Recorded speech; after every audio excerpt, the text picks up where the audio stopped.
Good morning. Oh, right. My dream. I was in another country, but I'm not quite sure what country it was. The weather was lovely constantly. Sunny, nice breeze, never too cold. It's really nice. And everyone spoke English. But the feeling I had is that everyone spoke a different language, but I could understand them, so therefore they spoke English. I was in this house that I bought, and it was in a nice street. And while we was doing it up, I looked out the window, and opposite me was a big dog and a little dog in a garden. Lovely dogs, kind of bulldog, not bulldog,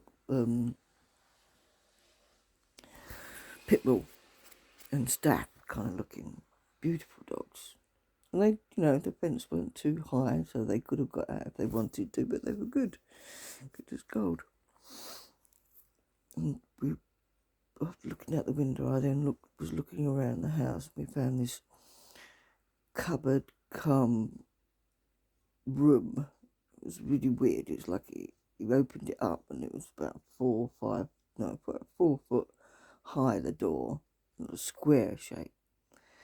And it was deep and it was slightly higher. It's about 5 foot in height.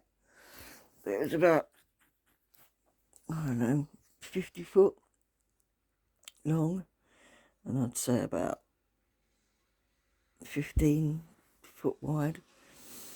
And we decided to turn that into a nursery just for the toys. Bedroom would be kept tidy. If you wanted to play with the toys, you go in there and play with the toys. So the children, I don't know who they were, not mine, would, put all the toys into the cupboard and everything was fine. And then somebody who I lived with, it wasn't a boyfriend or anything like that, it was just somebody, came in with a dog and said that he'd bought it and thought it'd be good company for me. And it was a strange looking dog. It was like a cross between a staff and a poodle. It's like a staffadoodle. Lovely looking, but very strange looking. And it was so obedient. Does as it was told, and it was only a puppy. Well, I'd say about a year old. And it was just very obedient. And but it was mischievous. It would, climb out the bottom window, or sneak out the front door and go across the road to the other dogs, where he would cause mischief. It was good, just like a child. It was like good as gold indoors and a little bugger outdoors. And I looked out the window one day, and there he was winding all the other dogs up, and he made the big sort of like pit bull staffy pull the fence to get out. Not that he needed to, could have jumped over. But he wrecked the fence and started chasing my dog around the street. And then they all got out, and I just shouted from the window, "Wait, get back in your gardens." And they all stopped, looked at me and did so. Except for my one, who just sat there. And then once my head was turned, I had barking again. I looked out the window, and again he would wind them up. This time they were running in and out of the road, and it was really scary, and these lorries and cars and everything were going past, and they were just missing them, and I was screaming out the window, and then the owners come out, and they were screaming and shouting, and it was like this big hoo-ha with all the dogs. And eventually we got the dogs indoors, everyone was happy, apart from the owner of the other dogs, who was not happy about the fence, but that wasn't my dog's fault, that was his dog's fault, so I let him deal with it. I worked at some kind of college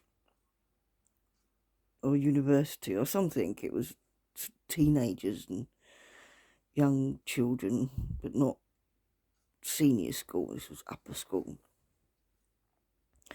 And I think I was a teacher as a job or something. I was like walking around the corridors and, nodding at the children and not really doing their job or anything. Maybe it was lunchtime, I don't know. Then I was involved in a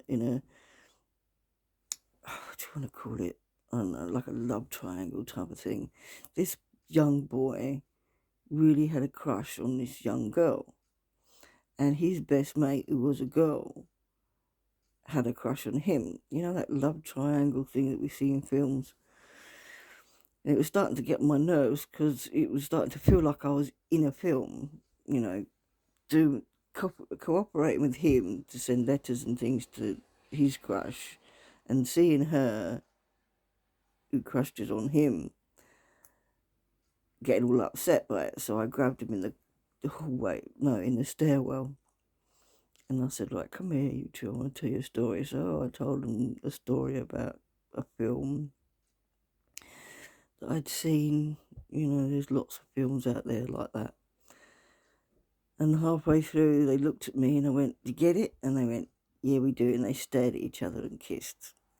And I was happy that that was, finally sorted out.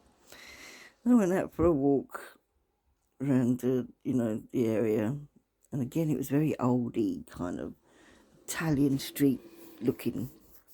And when I finally sort of like was on my way back, this gentleman bumped into me. And we started talking. And he was a funny looking man. He was like, I don't know, about 6 foot, chubby, curly blonde hair. We chatted for a little while, so today apology, sorry, yeah, that's okay. And it's like, where you off to and where you off to? Okay, then listen, I've got to go. Okay, bye.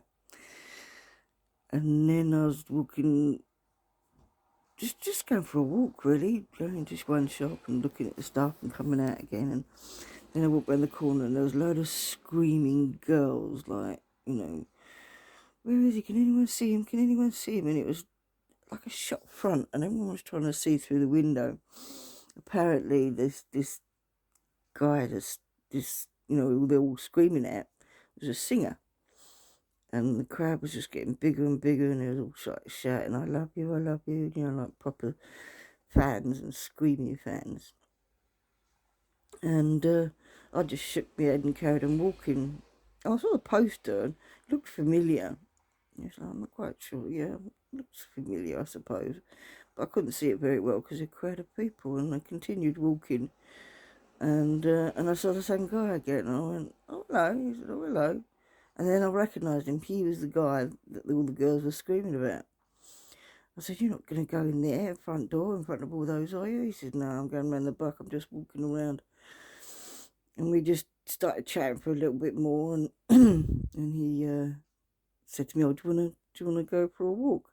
Well, he wasn't my type, and I didn't want to encourage him, so I just one of the boys from school and his mates were over by a wall, and I went, I really can't. I said, I've got a boyfriend, and he went, "Really?" And I went, "Yeah." And he said, "Where?" I said, "There was this, like I said, these young guys sitting on the wall, and one of them was called Charles." And I called him over, put my arm around him, kissed him on the cheek, and he did the same back. So I think he was very intuitive, this young boy. Or, he just decided no point in getting involved. And he went, "Okay, maybe I'll see you around." I said, "Yeah, bye." So this young boy got the wrong idea, and then I told him what was happening. And he said, "Yeah, but I've always fancied you." And I said, "Yeah, but it's not going to happen." And he's like, "I can't, I'm a teacher, you're a student." And he said, "Well, when I leave school," and he was, I must admit, very cute. And I was like, "We'll discuss it when you leave school." And that was that. And as I got around the corner, this Italian-looking, very Mediterranean-looking man was walking towards me. And our eyes locked, and they didn't pull away. So when we got to each other, we just kind of carried on looking at each other and stopped and turned and stared at each other. And then I got a little bit weird feeling in my belly, and I was like, sorry about that." And he said, "No, don't apologise." And we just started chatting, and he just bought a hotel around the corner. And then he pointed to the hotel. It was one of the biggest buildings on the island. And I knew that people that lived there were like super millionaires. And he turned it into a hotel. So it's like, wow. And he said, would you like to come and see it? And I said, yes. And just walked with him to the place and went inside. It was fascinating and amazing.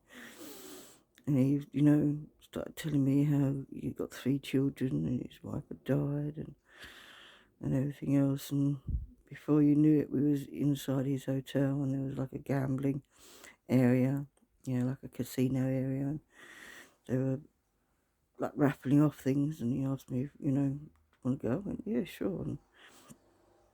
And it was a huge bottle of champagne, and I went, I don't drink champagne, it gives me heartburn. And everyone stopped and stared at me. And he said, that's okay, you can drink whatever you want. And then I said, well, I'll just have some fever tree tonic water. And then they all stared again.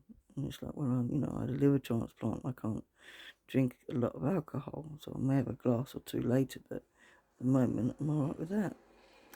And like with all my dreams, it just ended. So this one was so blah. But I'm recording my dreams, and that was my dream. So I'm sorry if this one bored you, but I don't really record them for you. I record them for my memories. But if you want to listen to them and subscribe for more, please do. Bye.